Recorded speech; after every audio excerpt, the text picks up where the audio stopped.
Hi guys, welcome back. Today we're going to be talking about redundancy. So, redundancy is the unnecessary repetition of words, phrases, sentences, ideas, etc. And a lot of times people think of redundancy as repeating the exact same word. It's not exactly. Sometimes it's more of the concept of the word, the idea of the word, two words that have very similar meanings that don't really need to be there because they basically mean the same thing. So, put into different words, a redundancy is anything that could be omitted without reducing significance or meaning. So here's an example. We also went to Vermont too. You see the redundancy in there? Also and to mean pretty much the same thing. So when we also went to Vermont too, it's a double positive. We only need the one. So you could say we also went to Vermont, we went to Vermont too, but there really isn't a reason to have both of those in there at the same time. And you might have also noticed this was probably pretty easy to hear once you hear it out loud. And so a lot of times too, as you're talking with people and having conversations, you may pick up on these things more often as you're paying more attention for them. So that's just a quick example of that. Here's some others that show up in conversation. Could you repeat that again? Now, repeat is already asking somebody to say something again. So now we've just asked them to say it again. We don't really need to do that. Are you completely finished with the assignment? I mean, if you're finished, you're finished. It's done. It's a done deal. To say completely finished, it's kind of implied. You don't really need that extra word in there. So that's an example of things that have probably come up in conversation before. They're very common pairings of redundant words. Here's a couple more. Let's say you really wanted to learn about this new website, so you go to their homepage and they have this sentence.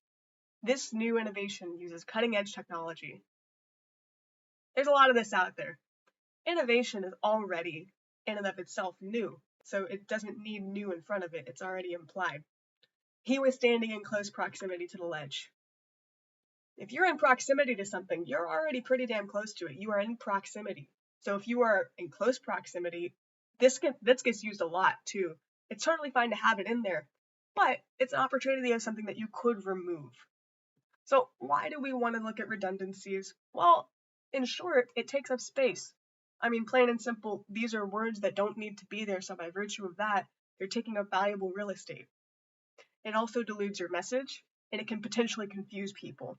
But I think the biggest, most impactful one is that it minimizes the value and the impact of your words. So let's take a quick look at this one. When I sleep, I dream of huge 10-foot waves crashing down on me in the shore. Let's just break this down for a second. It reads fine. There's nothing wrong with the way that it sounds, but when I sleep, I dream. Well, when do you dream? When you're sleeping, pretty much exclusively, right? So you could cut that first part out. It's implied. If you're dreaming, you're asleep. When I sleep, I dream of huge 10-foot waves.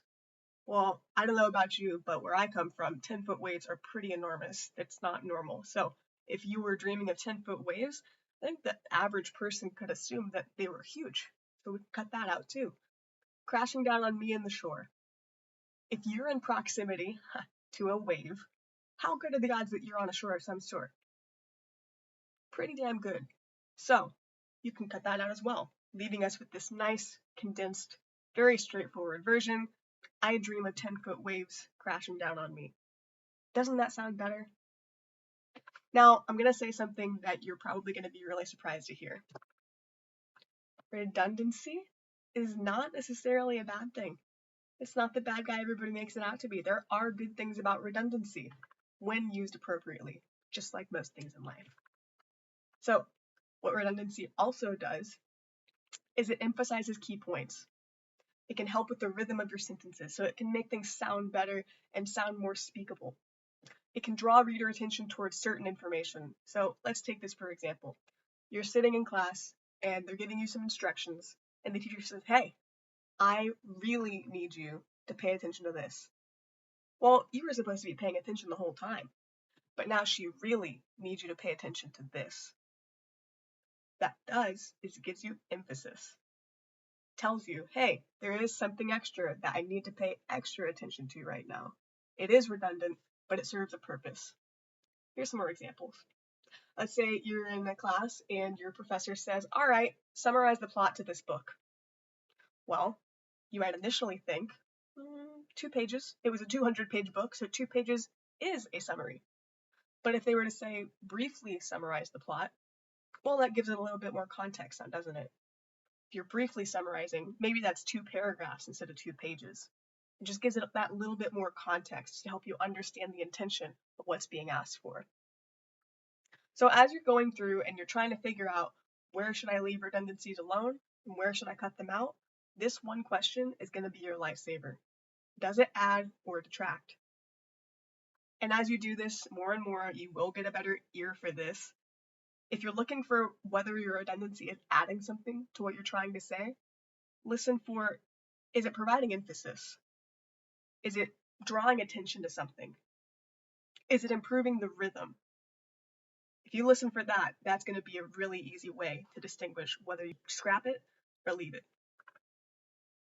And I thought it would be nice to close it out with this quote: perfection is achieved not when there is nothing more to add, but when there is nothing left to take away. I've been Jeffers. I'll see you around.